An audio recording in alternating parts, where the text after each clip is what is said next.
KPU Kabupaten Buru lakukan sortir dan pengepakan surat suara untuk Pilkada 2024. Komisi Pemilihan Umum atau KPU Kabupaten Buru telah memulai proses penyortiran, pelipatan dan pengepakan surat suara untuk pemilihan Gubernur dan Wakil Gubernur Provinsi Maluku serta Bupati dan Wakil Bupati Kabupaten Buru pada tahun 2024. Kasubag Keuangan Umum dan Logistik KPU Buru, Ivana Lin bin Umar, menyampaikan bahwa KPU Kabupaten Buru sedang mempersiapkan kelengkapan untuk pemungutan suara. Hal ini mencakup pengepakan surat suara yang dimulai sejak Minggu 10 November 2024.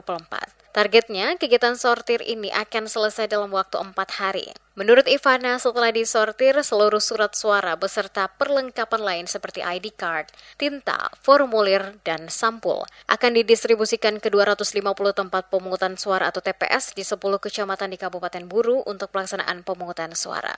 Selain itu, KPU Kabupaten Buru telah merilis daftar pemilih tetap atau DPT untuk Pilkada 2024. Berdasarkan rekapitulasi KPU, terdapat 95.522 pemilih yang tersebar di 10 kecamatan dengan total 250 TPS. Jumlah tersebut mencakup 47.222 pemilih laki-laki dan 48.300 pemilih perempuan. Kecamatan Namlea memiliki jumlah pemilih terbanyak yaitu 24.459 orang, diikuti oleh Kecamatan Wailata dengan 10.888 pemilih.